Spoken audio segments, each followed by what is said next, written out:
നമസ്കാരത്തിന് ശേഷമുള്ള കൂട്ടപ്രാർത്ഥനയാകുന്ന ബിദ്അത്ത്, സുബഹിക്ക് ശേഷമുള്ള കുനൂത്താകുന്ന ബിദ്അത്ത്, ഒരാൾ വ്യഭിചരിക്കുന്നതിനേക്കാൾ വലിയ തിന്മ. അതായത് നമസ്കാരാനന്തരമുള്ള കൂട്ടുപ്രാർത്ഥന, അതുപോലെ സുബഹിക്കുള്ള കുനൂത്ത്, ഇത് രണ്ടും വ്യഭിചാരത്തെക്കാൾ വലിയ തിന്മയാകുന്നു. സുബ്ഹാനല്ലാഹ് എന്ന് ഞാൻ പറഞ്ഞു. യഥാർത്ഥത്തിൽ എന്താണ്? യഥാർത്ഥത്തിൽ അത് നിങ്ങൾക്കൊക്കെ മനസ്സിലാവും. ഞാൻ പറഞ്ഞ വാചകമല്ല പറഞ്ഞത്. മഹാന്മാരായ രണ്ട് സഹാബികളെ ഉദ്ധരിച്ചിട്ട് അവരുടെ വാചകം പറഞ്ഞാണ്. കേട്ടോളൂ, ഇനി നിങ്ങൾക്ക് അതിന്റെ പ്രസക്തമായ ഭാഗങ്ങൾക്ക്. പണ്ഡിതന്മാർ പറയുന്ന കാര്യങ്ങൾ നമ്മൾ മനസ്സിലാക്കിയിരുന്നുവെങ്കിൽ നമുക്കിങ്ങനെ സംഭവിക്കുമായിരുന്നില്ല. മഹാനായ അബ്ദുല്ലാഹിബ്നു ഉമർ റളിയല്ലാഹു അൻഹു അദ്ദേഹം പറയുന്നു, ഇബ്നു ഉമർ, എല്ലാ ബിദ്അത്തും വഴികേടാണ്. വകുല്ലു ബിദ്അത്തിൻ ളലാല, എല്ലാ വഴികേടും ബിദ്അത്താണ്. നിങ്ങൾ മനസ്സിലാക്കണം ആ ബിദ്അത്ത്. എന്നിട്ട് അദ്ദേഹം പറയാണ്, ജനങ്ങൾ അതിനെ നല്ലതായി കണ്ടാലും ശരി, ബിദ്അത്തിനെ ജനങ്ങൾ നല്ലതായി കണ്ടാലും ശരി, അത് വഴികേടാണ്. വകുല്ലു ബിദ്അത്തിൻ ളലാല, ആ വഴികേടുകളെല്ലാം നരകത്തിലേക്കാണ്. ഈ വസ്തുത നമ്മൾ മനസ്സിലാക്കണം. ഇത് ഇബ്നു ഉമർ റളിയല്ലാഹു അൻഹു പറയുന്നതാണ്. സുഫിയാനു സൗരി റഹ്മത്തുള്ളാഹി അലൈഹി, സുഫിയാനു സൗരി പറയാൻ, നോക്ക്, തിന്മകളെക്കാൾ പിശാചിന് ഏറ്റവും ഇഷ്ടം ബിദ്അത്താണ്. ഒരു തിന്മ ഒരാൾ വ്യഭിചരിക്കുന്നതിനേക്കാൾ, ഒരാൾ മദ്യപിക്കുന്നതിനേക്കാൾ, ഒരാൾ പലിശ കൊടുക്കുന്നതിനേക്കാൾ, ഒരാള് ഈ നിലക്ക് അധർമ്മം പ്രവർത്തിക്കുന്നതിനേക്കാൾ, അളവിലും ദുഃഖത്തിലും കൃത്രിമ പ്രവർത്തിക്കുന്നതിനേക്കാൾ പിശാചിന് ഏറ്റവും ഇഷ്ടം നമസ്കാരത്തിന് ശേഷമുള്ള കൂട്ടപ്രാർത്ഥനയാകുന്ന ബിദ്അത്ത്, സുബഹിക്ക് ശേഷമുള്ള കുനൂത്താകുന്ന ബിദ്അത്ത്, ഒരാൾ വ്യഭിചരിക്കുന്നതിനേക്കാൾ വലിയ തിന്മ. സുബ്ഹാനല്ലാഹ്, ഇത് പറഞ്ഞവൻ KNMന്റെ പ്രസിഡന്റ് അല്ല, സെക്രട്ടറി അല്ല. സമൂഹമേ, നിങ്ങൾക്ക് എന്തുകൊണ്ട് മനസ്സിലാകുന്നില്ല എന്നാണ് എനിക്ക് തോന്നുന്നത്. എന്തുകൊണ്ട് നിങ്ങൾക്ക് ഇത് മനസ്സിലാകുന്നില്ല? ഒരാൾ വ്യഭിചരിക്കുന്നത് കണ്ടാൽ, മറുഭാഗത്ത് ഒരാൾ നമസ്കാരാനന്തര കൂട്ടുപ്രാർത്ഥന കണ്ടാൽ പിശാച് ഏറെ സന്തോഷിക്കുക വ്യഭിചരിക്കുന്ന പ്രവൃത്തിയല്ല, ഈ കൂട്ടുപ്രാർത്ഥന നടത്തുന്ന മുസ്ലിയാരെ കൊണ്ടാണ് എന്ന് പറയുന്നത് സുഫിയാനു സൗരിയാണ്. സുഫിയാനു സൗരി KNMന്റെ പ്രസിഡന്റ് അല്ല. മനുഷ്യരെ, ഇനിയെങ്കിലും നിങ്ങൾക്ക് ഇത് മനസ്സിലാകുമോ? എനിക്കറിയില്ല. മനസ്സിലായല്ലോ? ഹൃദയം എന്ന് പറഞ്ഞ ഒന്ന്, സ്പന്ദിക്കുന്ന ഹൃദയമുള്ള മനുഷ്യരെ, ഞാനല്ല അത് പറഞ്ഞത്. എന്റെ പേരിൽ എന്തെല്ലാം പുകിലുകൾ. മഹാനായ സുഫിയാനു സൗരി പറഞ്ഞ ഉദ്ധരണിയാ പറഞ്ഞു, അബ്ദുല്ലാഹിബ്നു ഉമർ പറഞ്ഞ ഉദ്ധരണിയാ പറഞ്ഞു. ഇസ്ലാമിൽ ശിർക്ക് കഴിഞ്ഞാൽ പിന്നെ ഏറ്റവും വലിയ തിന്മ ബിദ്അത്താ. കാരണം അത് മതമുണ്ടാക്കലാണ്. ബിദ്അത്ത് സുന്നത്തിന്റെ സ്ഥാനത്ത് വരുമ്പോ നല്ല ആത്മാർത്ഥമായി, നല്ല തേട്ടത്തോടെ, അതിലെന്തിനാ പശ്ചാത്താപോ? കൂട്ടുപ്രാർത്ഥന, നമസ്കാരാനന്തരമുള്ള കൂട്ടുപ്രാർത്ഥന സുന്നത്താണ് എന്നുള്ള നിലയ്ക്ക് ഇഖ്ലാസോടുകൂടിയാ ചെയ്യുന്നത്. അതുകൊണ്ട് പശ്ചാത്താപമല്ല. വ്യഭിചാരം ചെയ്താൽ പശ്ചാത്താപമുണ്ട്. അതാണ് ഹറാമിനേക്കാൾ വലുതാണ് ബിദ്അത്ത്. കാരണം അതല്ല അള്ളാഹു അനുവദിച്ചിട്ടില്ലാത്ത കാര്യം മതമായി അവർക്ക് നിശ്ചയിച്ചു കൊടുത്ത വല്ല പങ്കാളികളൊക്കെ ഉണ്ടോ? അപ്പൊ ഒരു ബിദ്അത്ത് ഒരു ഉസ്താദ് ഉണ്ടാക്കി അത് ദീനാണെന്ന് ഒരാൾ വിശ്വസിച്ചാൽ ആ വിശ്വസിച്ച വ്യക്തി മുശ്രിക്കായി. അല്ലാഹു പറയാ. അപ്പൊ നിങ്ങൾക്കറിയോ വ്യഭിചാരത്തെക്കാൾ വലിയ തിന്മയാണോ ശിർക്കാകുക എന്നുള്ളത്? നിങ്ങൾ ചിന്തിക്കേ. പണ്ഡിതന്മാർ, എനിക്ക് ചുരുങ്ങിയത് സുന്നി പണ്ഡിതന്മാർ, നിങ്ങൾ ദീന് പഠിക്ക്. ജീവിതത്തില് മരിച്ചു പോവും, ഏത് നിമിഷവും മരിച്ചു പോകും. വമാ തദ്രി നഫ്സും മാദാ തക്സിബു ഗദൻ വമാ തദ്രി നഫ്സും ബിഅയ്യി അർളിൻ തുമൂത്. ഏത് ഭൂമിയിൽ വെച്ചാ നിങ്ങൾ മരിക്കുക, നാളെ എന്താ നിങ്ങൾക്ക് സംഭവിക്കുക, അതൊന്നും നിങ്ങൾക്ക് പറയാനാവില്ല. അപ്പൊ നിങ്ങൾ നോക്ക്, ബിദ്അത്ത് വ്യഭിചാരത്തെക്കാൾ സുഫിയാനു സൗരിയുടെയും അബ്ദുല്ലാഹിബ്നു ഉമറിന്റെയും ഉദ്ധരണിയാണ് ഞാൻ പറഞ്ഞത്. അങ്ങനെ ഒരു ഉദ്ധരണി ഇല്ല എന്നല്ലേ മുസ്ലിയാക്കന്മാർ പറയേണ്ടത്? അല്ലേ? അങ്ങനെ ഒരു വാദമില്ലേ ഇസ്ലാമിന്? ബിദ്അത്ത് വ്യഭിചാരത്തെക്കാൾ താഴെയാകുന്നു, പലിശയേക്കാൾ താഴെയാകുന്നു എന്നല്ലേ പറയേണ്ടത്?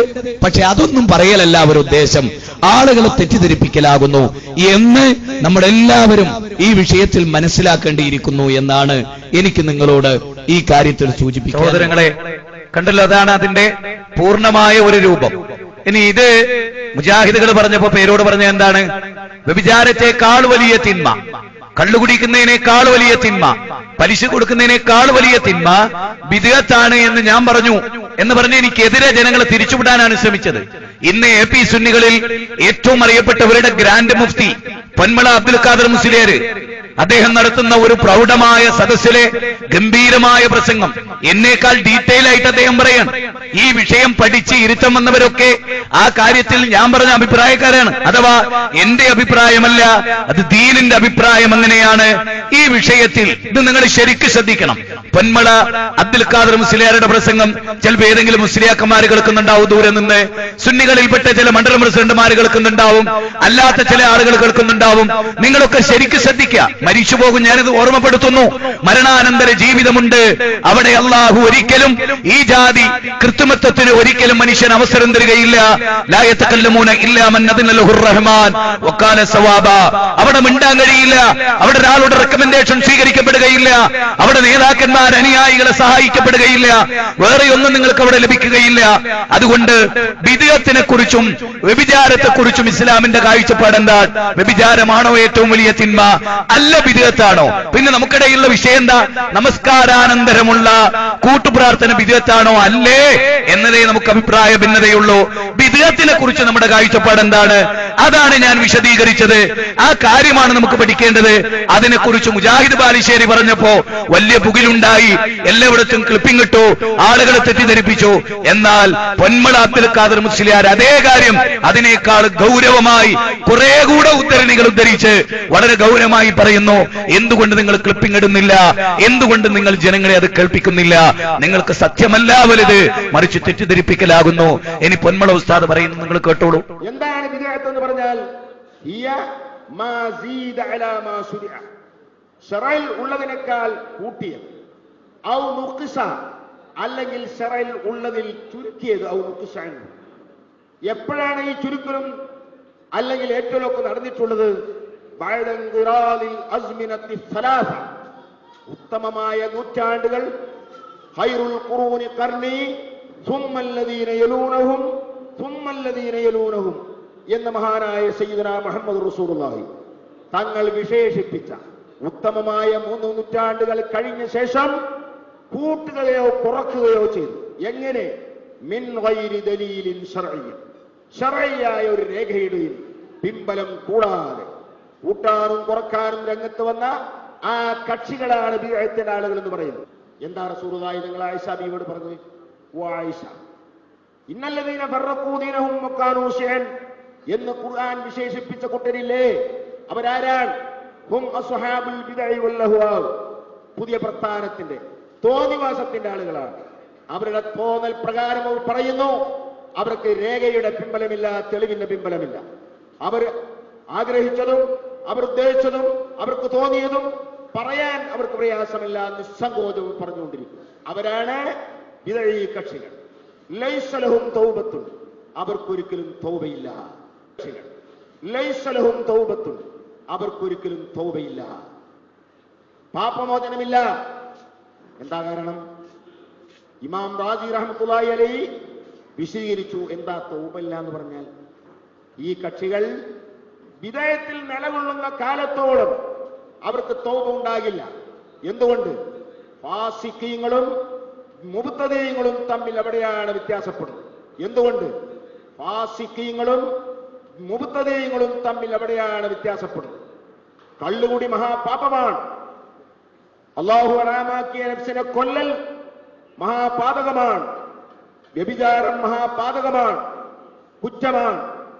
അങ്ങനെയൊക്കെ മഹാകുറ്റങ്ങൾ തന്നെയാണെങ്കിലും ആ കുറ്റങ്ങൾ ചെയ്തവൻ ഇസ്ലാമിന് പുറത്താണ്, കാഫിറാണെന്ന് നാം പറയുന്നില്ല. കള്ളുകൂടി മഹാപാപമാണ്. അല്ലാഹു ഹറാമാക്കിയ നഫ്സിനെ കൊല്ലൽ മഹാപാതകമാണ്. വ്യഭിചാരം മഹാപാതകമാണ്, കുറ്റമാണ്. അങ്ങനെയൊക്കെ മഹാകുറ്റങ്ങൾ തന്നെയാണെങ്കിലും ആ കുറ്റങ്ങൾ ചെയ്തവൻ ഇസ്ലാമിന് പുറത്താണ്, കാഫിറാണെന്ന് നാം പറയുന്നില്ല. അഹ്ലു സുന്നയുടെ വിശ്വാസം അതാണ്. അവരുടെ ഈമാൻ വളരെ ലൈഫാണ്. ശക്തിയുള്ള മുഅ്മിൻ ഒരിക്കലും അത് ചെയ്യില്ല. പക്ഷേ ഇത് ചെയ്തൊരൊറ്റ കാരണം കൊണ്ട് ഇസ്ലാമിന് പുറത്താണെന്ന് അഹ്ലു സുന്നത്ത് വൽ ജമാഅ പറയുന്നില്ല. ഏതെങ്കിലും ആവട്ടെ, അഹ്ലു സുന്നയുടെ വിശ്വാസപ്രകാരം അവർ ഇസ്ലാമിന് പുറത്തല്ല. അതുകൊണ്ട് തന്നെ അവരുടെ മനസ്സിൽ പാപമുക്തി നേടാനുള്ള നല്ല മനസ്സൊരു സമയത്ത് വന്നെന്ന് വരാം. കാരണം അവർക്കറിയാം ഞാൻ ചെയ്തത് കുറ്റമാണ്, ഇത് തെറ്റാണ്, പാപമാണ്, അള്ളാഹു പുറത്തു വരുമോ? അവർക്കറിയാം. അതുകൊണ്ട് തന്നെ ഒരു വേളയിൽ അവർ പറയും, ഇതാ ഞങ്ങൾ പാപം ചെയ്തു പോയി, ഞങ്ങൾക്കതിൽ നിന്ന് മുക്തി കിട്ടണം. അതുകൊണ്ട് തന്നെ സയ്യിദുമാരെ കാണുമ്പോൾ, ആലിമീങ്ങളെ കാണുമ്പോൾ, സാലിഹീങ്ങളെ കാണുമ്പോൾ ദുആ ചെയ്യാൻ വേണ്ടി പറയും. ഈ സ്വഭാവം മുബത്തദിയിൽ കാണില്ല. കാരണം അവൻ വിശ്വസിക്കുന്നത് അവന്റെ ആശയങ്ങൾ 100% ശരിയാണ്, തെറ്റല്ല എന്ന്. അവന്റെ ആശയങ്ങളൊക്കെ സത്യമായി അവൻ വിശ്വസിക്കുന്നു. അതുകൊണ്ടാണ് അവർക്ക് തൗബയില്ല. കാരണം തൗബയുടെ ഒന്നാമത്തെ ഷർത്ത് തന്നെ അൽ ഇഖ്റാറു ബിദ്ദംബി, ചെയ്ത പാപം കൊണ്ട് സമ്മതിക്കണം.